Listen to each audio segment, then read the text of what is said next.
चुंबकीय क्षेत्र।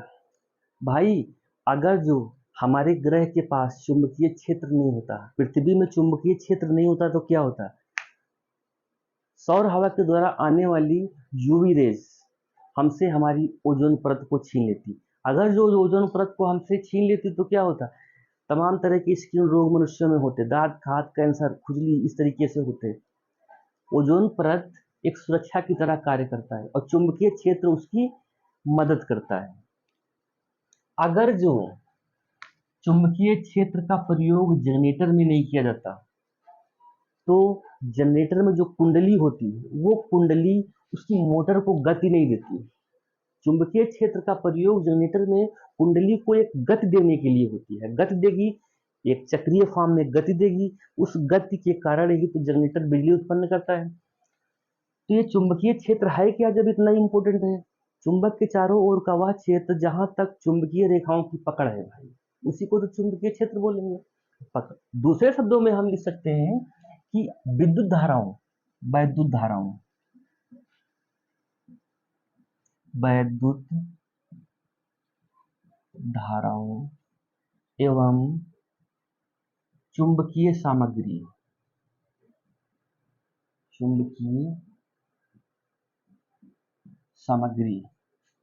का चुंबकीय प्रभाव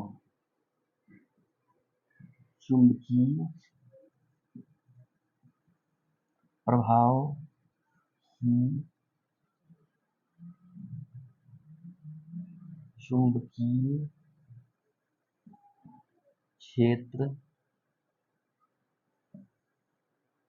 कहलाता है। परिभाषा होती है वो जिसको याद न करना पड़े, समझ के। वैद्युत धाराओं एवं चुंबकीय सामग्री का चुंबकीय प्रभाव ही तो चुंबकीय क्षेत्र कहलाता है। दूसरे शब्दों में हम इसको कह सकते हैं कि चुंबक के चारों ओर का वह क्षेत्र जहां तक चुंबक की पकड़ हो, चुंबक का चिपकाने वाला गुण कार्य करता हो, उसको भी चुंबकीय क्षेत्र बोलते हैं। अगर जो ये चुंबक ले लिया जाए इस तरीके से भाई, इसके चारों ओर लोहे का चूर्ण बिखेर दिया जाए इस तरीके से, लोहे चूर्ण इस तरीके से, तो जितने लोहे के चूर्ण को बुरादे को चुंबक अपने में चिपका लेगा, और जब चिपकाएगा तो वो जगह कुछ खाली हो जाएगी। उसी खाली पड़ी हुई जगह को तो यार चुंबकीय क्षेत्र बोलते हैं, कि वहां तक चुंबकीय क्षेत्र कार्य कर रहा है, इसलिए वो चूर्ण लोहे का चुंबक में चिपक गया।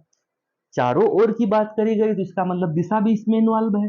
अगर जो दिशा इन्वॉल्व है तो चुंबकीय क्षेत्र जो राशि होगा वो कौन सी राशि होगा भाई? सदिश राशि होगी। दिशा और परिमाण से इसका लेना देना है, राशि हमारी सदिश हो जाएगी, ठीक है ना। राशि सदिश हो गई तो इसका मात्रक भी होगा। जब कोई राशि बनेगी तो उसको नापने तौलने का कार्यक्रम भी होगा।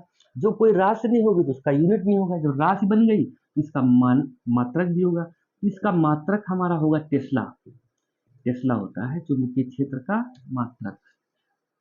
अब इसका प्रयोग कहाँ कहाँ किया जाता है चुंबकीय? हमेशा ये चीज ध्यान रखिएगा, चुंबकीय रेखाएं उत्तरी ध्रुव से निकलती हैं और दक्षिणी ध्रुव पे जाके समाप्त होती हैं। ये अगर जो नॉर्थ है, ये साउथ है, तो चुंबकीय रेखाएं इधर से निकलेंगी, इस ओर जाके समाप्त हो जाएंगी। इस तरीके से उत्तरी ध्रुव से चलेंगी और दक्षिणी ध्रुव पे जाके समाप्त हो जाएंगी। ये चुंबकीय रेखाओं का डायरेक्शन होता है।